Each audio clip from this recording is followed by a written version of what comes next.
Good morning, students. Welcome to Social Science class of 8th grade.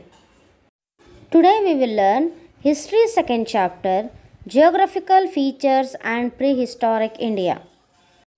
In this chapter we are going to learn the physical features of India. India is both a subcontinent and a peninsula. Recognize the neighboring countries of India, the living style of man in prehistoric period and the Stone Age.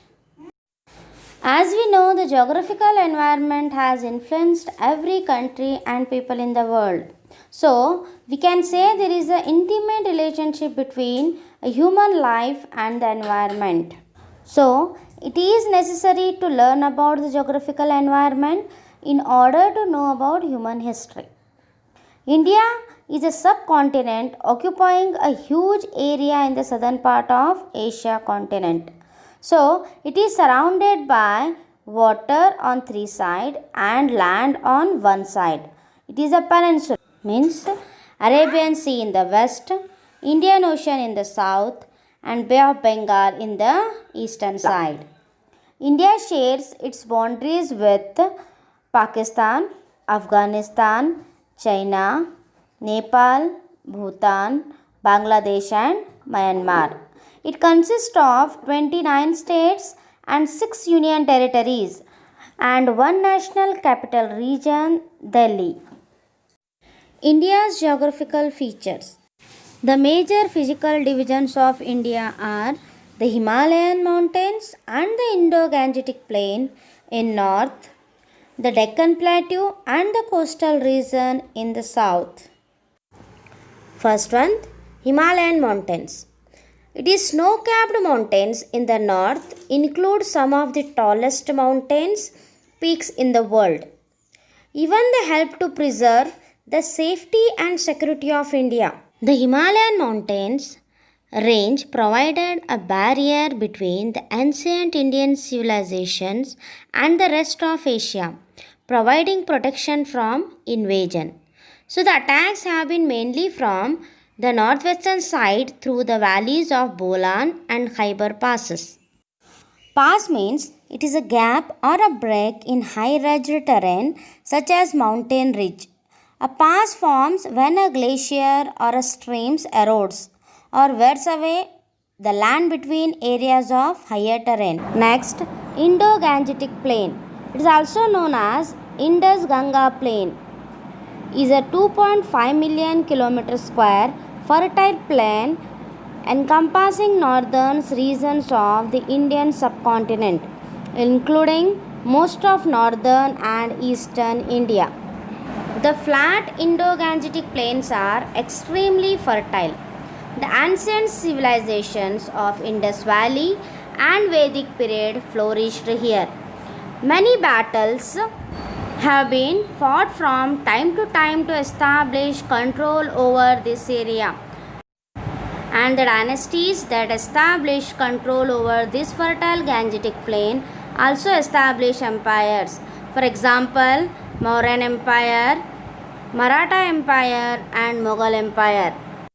Next is Deccan Plateau. The Deccan, entire southern peninsula of India, south of Narmada River, marked centrally by a high triangular tableland. The Deccan name derives from Sanskrit word Dakshina, means south. The Deccan Plateau was formed by lava flows. Millions of years ago, melted lava erupted from beneath the earth's surface and spilled out over the ground. So the lava spread out and hardened into a layer of rock on the surface. The Narmada River separates India into two, Malwa Plateau or Central Highlands and the Deccan Plateau in the south. The Mauryas and the Guptas ruled these two areas of ancient India. Next, the Indian coastal line. It is a vast and stretched over 6,100 kilometers. As you can see in the map, the coastal plain can be divided into two parts, the western coastal plain and the eastern coastal plain.